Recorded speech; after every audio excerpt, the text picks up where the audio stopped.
Hello, friends. I am Chevee. Welcome to my shed. How are you today? How's life in your world? How's things where you are? Hope it's fantastic. It is a gorgeous day here today, and I hope we have a really nice weekend. Um, if you poke your head at all into um, kind of the board game segment on Twitter, you will often find a lot of very divisive thoughts and opinions. You will find just a cesspool of a lot of negativity. And I avoid that mostly by having a very tightly curated list of accounts that I follow, and I don't pay attention to the noise because I really just want to have conversations about the games that I enjoy, upcoming games that might be interesting to me. That's about it. I don't really. The rest of the stuff is just I don't need that negativity in my life. I do just fine being self critical. I don't need somebody else telling me that I'm supposed to be critical of other things. So I avoid it. But it bleeds over because people that I follow will comment and tweet and whatever. So in the past couple of weeks, I've seen quite a bit of conversation around the idea of is it okay for reviewers who received free games to then sell those games? My opinion is yes. I mean, you received a free product, you provided a service to a company.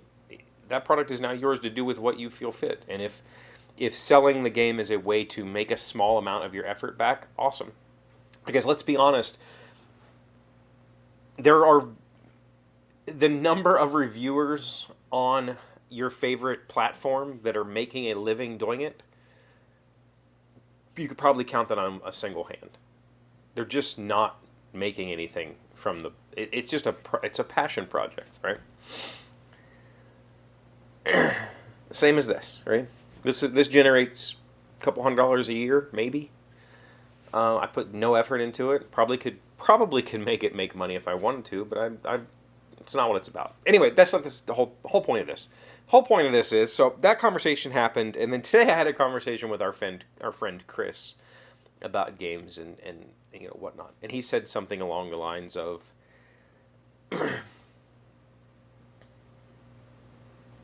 um, regardless of what the point is, he basically ended up saying that he wouldn't have to buy games if he got them for free like I did, which is fair. Like for many years, I buy just a couple of games a year because I take home a lot of free product, a free to me product, not because I'm a reviewer. I don't know that I've ever been given. That's not true. I've been given a few like solo print and play designs to review. But I've never approached a company as a reviewer. I've never been approached by a company as a reviewer for their products. Um, or of an influencer. I've never done that sort of stuff. So nobody's ever given me something in hopes or with an agreement that I would make content about it. I get games usually by trading at the end of a show. Publishers like to give volunteers trade. Here, take this product and go find something that you want and try and trade for it. And so I often will come home from shows because people will come to the booth and say, "Are you trading?" And I'll say, "Sure." And I'll trade for whatever. I don't care. Like the games that I want, I know what they are, and I already own them, or I have already worked out a deal to get them. So I don't necessarily. There's not stuff out there that I'm looking to get, but I'll trade anyway, and I'll try those games. I did quite a bit of that at Gen Con this year, and I give those games away. I don't keep them.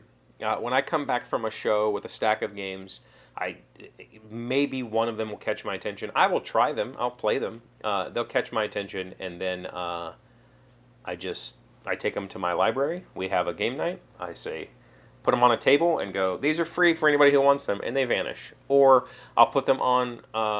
We have a Facebook group for local gamers here, and I'll say, anybody want these? Come take them. Got to take it all. Like I'm not splitting this up.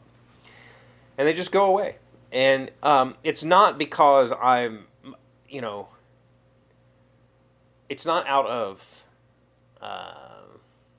disdain for the product or it's not because I don't enjoy the games. It's just because I have I have the games that I like, and I'm not really looking for new things to fill those, those areas. If there's a niche that I find new to me that's like, oh, this is fun, I'll pick a game, and that's the game that I play in that niche.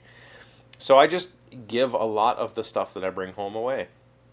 And I think that's a very valuable and wonderful way to get other people excited and interested in the hobby. Because that game, to me, I don't really have a good example, but a game that is not universally loved. Pick a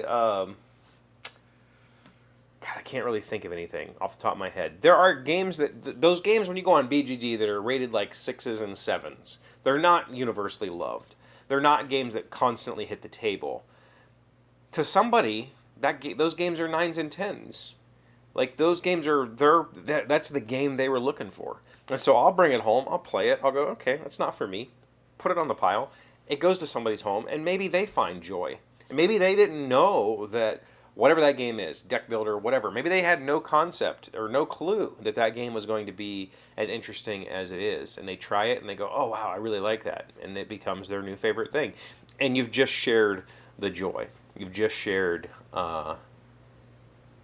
this hobby with somebody. And so I guess all this to say, what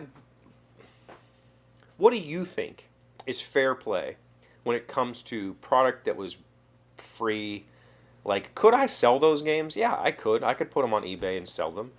I'm not really willing to put that much time. Like, my time is more valuable than that to me. Like, there are some games that I have that could probably make a decent amount of money. Like, it would be worth my time to sell them.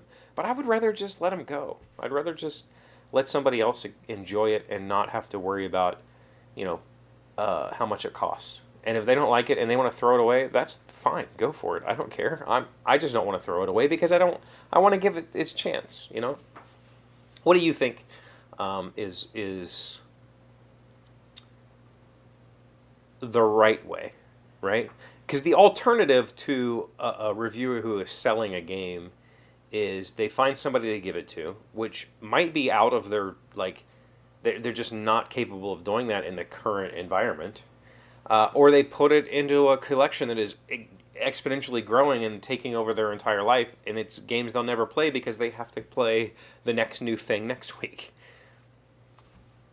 Just curious. Your thoughts. Put them in the comments.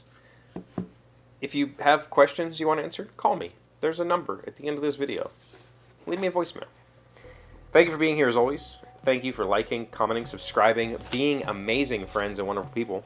I really appreciate you. And I'll see you again tomorrow. Today's word you should know to sound smart is neonatal. It is an adjective meaning of or relating to newborn children. Honestly, the Atkinsons treat their grown children as though they still require neonatal care. No wonder they never get invited to any of our galas. Neonatal. Neonatal. Yeah, I know quite a few helicopter parents like that. And I don't invite them to my galas. Gala? I think it's gala.